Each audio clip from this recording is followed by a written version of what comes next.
What's going on, YouTube? Hope everybody out there is having a great and fabulous day. Good morning, good afternoon, good night, pretty much. How the hell are ya? Welcome back, guys, and in today's video we're gonna go over something real special. I have a spicy video for you guys today. When you think of a motorcycle, a performance street oriented motorcycle, what is the top level tier that you could think of? Well, Motogp, of course. That's where the highest research and development goes, the best technology, everything trickles down from there. Now imagine getting a semi or damn close of a Motogp bike street legal with turn signals, a horn that you could ride on the street. We'll look no further because in today's video we're going to be talking about the Honda RC213V-S. Now, I doubt that you would be asking this question, but if there is somebody out there that is asking, why did they make such a bike? Well, to those people, I would have to say, you really don't know about Honda. Honda has been doing this kind of stuff since the 80s. Every other decade or so, they will come out with an ultra rare, limited, street racing motorcycle that blows everybody away. And the RC213V-S does not come short of that.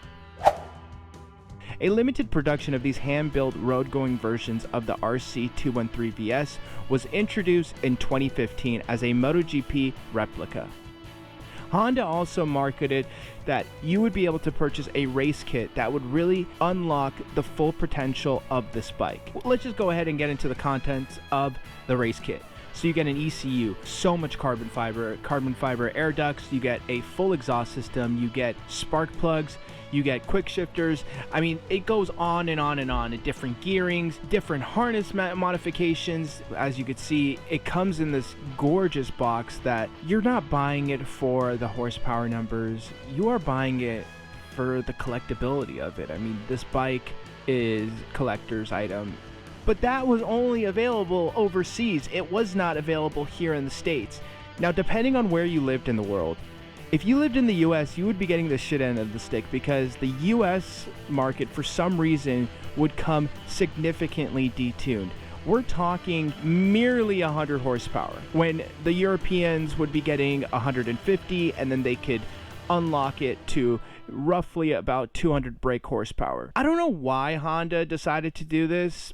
It really doesn't make any sense to me, but I digress. Compared to the RC212V, which is their actual Motogp bike, the most significant new design features of the RC213V-S were its 1000cc displacement at a 90-degree V configuration. The widening of the angle from 75 degrees to 90 degrees made it possible to increase the displacement to 1000 cc's without raising the center of gravity. It also resulted in a perfect primary balance, so a balance shaft wasn't necessary, and weight was significantly saved. Advances in electronics also made it possible to control handling without a reverse rotating crank. A forward rotating crank doesn't need an idle gear. Even more weight was saved. The 90-degree angle also gave Honda more options to experiment with a firing order. And in 2012, Honda wanted a firing order that would maximize horsepower. So the 213V-S original firing order was described as a screamer mode, which it may have been compared to its predecessor, but the actual specifications weren't revealed. Speculation could leave one to guess what firing order it could have been. Either a 90-270, 90-270. All these numbers might not mean much to you. That's really a lot of technical jargon, and some of you it might interest, and some of you guys might say, what the hell is all that? Pretty much what the firing order is just the characteristics of the engine. At what point does what piston go up and explode? For lack of a better word. I'll actually make it a little bit easier for you to visualize what that means. So watch this.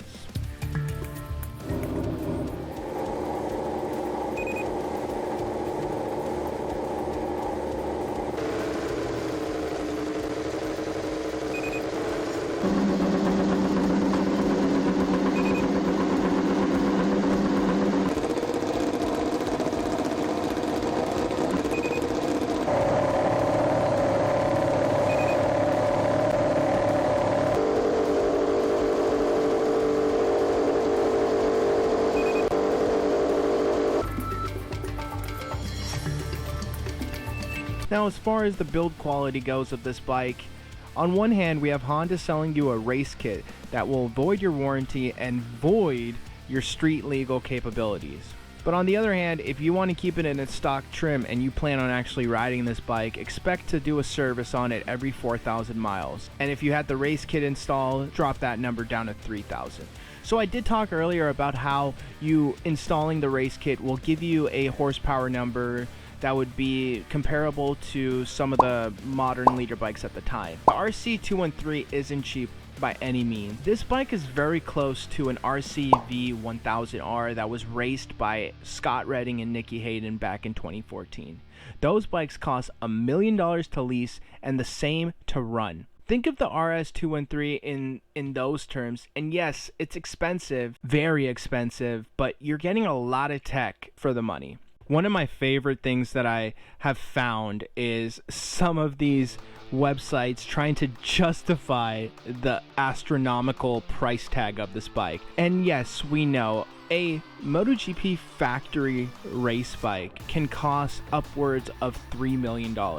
Now, when you think about why does it cost that much money, it's not just the physical materials that are being used, it's the R&D, the man hours that are being punched into the clock, testing, failing, retesting, failing, testing, that all that goes into account, and that is what brings up the price of these bikes so high, is because of all that R&D, all that money being pumped into new materials, and seeing what are the stress limits for a carbon fiber swing arm or a carbon fiber subframe.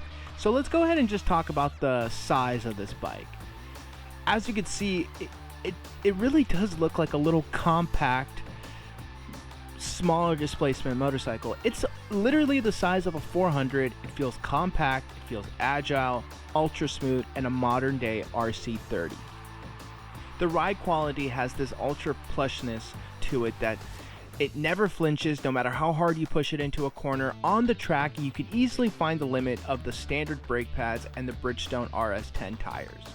But on slicks, with the Sport Kid pads and almost a 10-pound weight reduction, it's every inch of a genuine Motogp machine. In the bid to create the lightest, most agile, and stable machine, attention to detail to the chassis and weight distribution borders on obsessive. The beautiful hand-fabricated frame and underbrace swing arm made by Motogp and assembled at HRC uses different thicknesses of aluminum for strength and flex in key areas. The steering head is adjustable and less aggressive than the factory 213V, with its almost 1500 millimeter wheelbase, which is 55 millimeters longer than the Fireblade. Now that is stability. If you ever wonder what makes a bike more flickable or more agile, it's the wheelbase. So if you shorten up the wheelbase on a bike, you in essence make it a much more twitchy, but there's a fine line that you have to follow, because you could either go on the extreme opposite end of the spectrum, making a bike not only twitchy but nerve-wracking. The longer the wheelbase, the more stable and linear and smooth the bike will negotiate turns and corners. And what are my final thoughts on this bike? If I had the money, would I buy it? Of course I would buy it. Why wouldn't I buy it?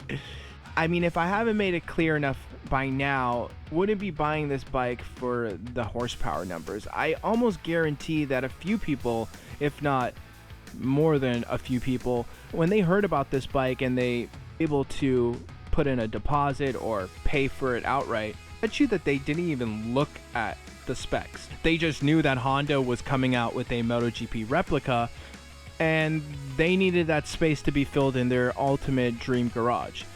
So did the Honda RC213V-S really fail? I don't think so.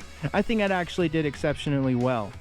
I believe they sold all their units fairly quickly, and nobody was complaining about the price. The only people that are complaining about the price are the people that can't afford it.